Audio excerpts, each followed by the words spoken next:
Mukunda jewellers మొట్టమొదటిసారి factory outlet. Making ఛార్జీలు లేవు. బ్రాంచెస్ కూకట్పల్లి, కొత్తపేట, సోమాజిగూడ మరియు ఖమ్మం. పోలీసు సిబ్బందితో ఈక్వల్ గా ఆరోగ్య భద్రత గాని మాకు కల్పించాలి అన్నారు.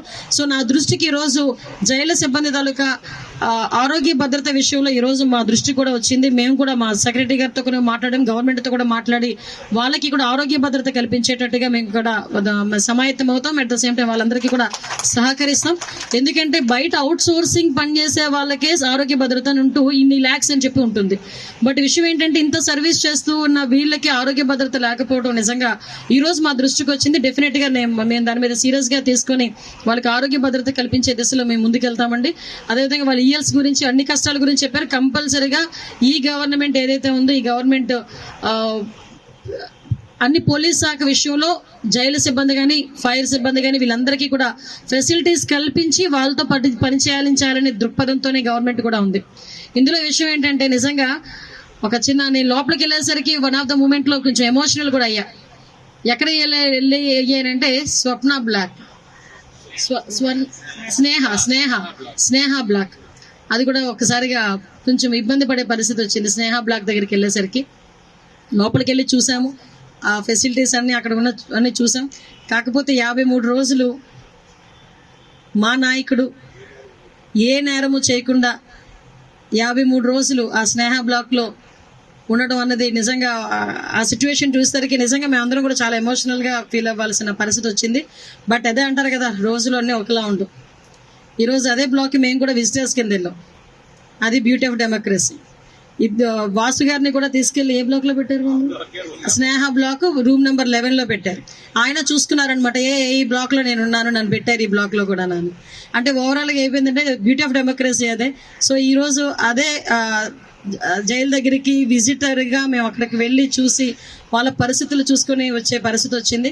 కానీ ఒకటేంటంటే ఒకటే చెప్తాను, రాజకీయాల తర్వాత ఉన్నైనా మాట్లాడుకోవచ్చు, కానీ ఏ రోజు కూడా తప్పు చేయని వాడు అన్నది వాడు ఎవరు కూడా అందులోకి వెళ్లే పరిస్థితి రాకూడదు.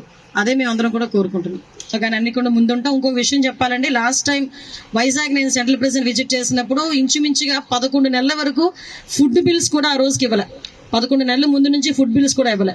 రీసెంట్ గా మా గవర్నమెంట్ వచ్చిన తర్వాత ఈ ఖైదీలకి సంబంధించిన ఫుడ్ బిల్స్ అన్ని కూడా క్లియర్ చేసి ఈరోజు మొత్తం అంతా కూడా స్ట్రీమ్ లైన్ లో పెట్టాల్సిన పరిస్థితి వచ్చింది. అన్ని కూడా సర్దుబాటు చేసుకున్నాం. అన్ని కూడా క్లియర్ కట్గా జరుగుతున్నాయి. మా భిక్ష అన్నది లేదు, పెట్టలేదు లాస్ట్ గవర్నమెంట్. ఎప్పుడైతే చంద్రబాబు నాయుడు గారు ఉండేటప్పుడు మాత్రమే ఈ క్షమాభిక్ష అనేది ఉండేది. ఇందాక నేను లోపలికి వెళ్తే ఒక అతను నాకు చెప్తున్నాడు, 23 సంవత్సరాల నుంచి నేను ఇక్కడే ఉండిపోయానని నాకు కాగితం కూడా ఇచ్చున్నాడు ఆయన. 23 సంవత్సరాల నుంచి నేను ఇక్కడే ఉన్నానండి, నాకు క్షమాభిక్ష రాలేదు, మీరు ఏదైనా మాకు సపోర్ట్ చేయండి అని చెప్పి చాలా మంది వచ్చి మాట్లాడడం జరిగింది. ఆల్రెడీ అందులో కొన్ని సెక్షన్స్ మార్చారు.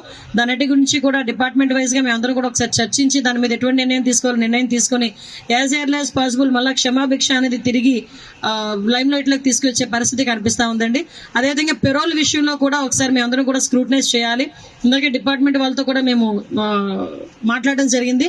పెరోల్ కి సంబంధించి ఇంతకు ముందు ఒక్కసారి కనుక షూరిటీ పెడితే వాళ్ళని కంటిన్యూ చేసేవారు, తర్వాత ఎన్నిసార్లు పేరోల్ మీద బయటకు వెళ్ళినా.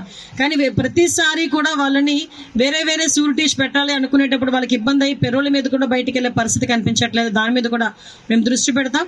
అదేవిధంగా మనందరికీ కూడా ఈరోజు అక్కడ వాళ్ళకి ఏదైతే ములాఖాత్స్ ఇవన్నీ కూడా ఎలా జరుగుతున్నాయంటే అంతా కూడా బాగానే జరుగుతున్నాయని క్లియర్ గా చెప్పడం జరిగింది.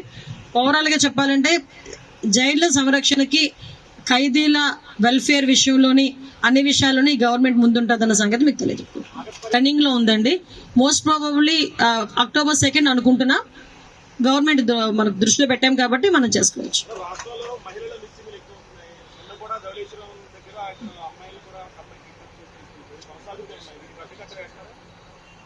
ఇద్దరు అమ్మాయిలది కదా, ఆల్రెడీ ట్రేస్ అవుట్ అయింది. వాళ్ళందరినీ కూడా పట్టుకున్నారు.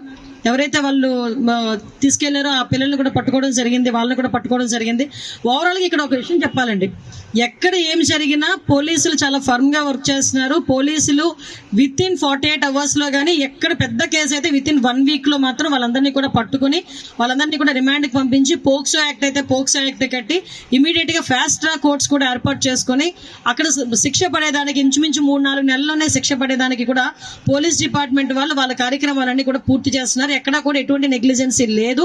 కావాలని బురద చల్లుతున్నారు తప్పించి, ప్రతిపక్షాల్లో ఉన్న వాళ్ళు కావాలని బురద చల్లుతున్నారు తప్పించి, ఏదైనా ఉంటే కనుక ఓపెన్ డిస్కషన్స్కి నేను రెడీ అని చెప్తున్నా. ఏం జరగాలనుకుని ఇప్పుడు జరుగుతున్న సిచ్యువేషన్స్, అన్ఫార్చునేట్లీ జరుగుతున్న సిచ్యువేషన్స్ మనం కంట్రోల్ చేసుకోవాల్సిన బాధ్యత ఉంది. కంట్రోల్ అవ్వలేనప్పుడు కాదు, ఆల్రెడీ ఇన్సిడెంట్స్ జరుగుతున్నప్పుడు కంపల్సరీగా పోలీసులు కూడా చాలా ఫర్మ్ గా వర్క్ చేస్తున్నారు. పోలీస్ డిపార్ట్మెంట్ ఎక్కడ కూడా ఎటువంటి ఇబ్బంది లేదు. సుమన్ టీవీలో మీ పర్సనల్ అండ్ బిజినెస్ ప్రమోషన్స్ కోసం కింది నెంబర్ కి కాంటాక్ట్ చేయండి.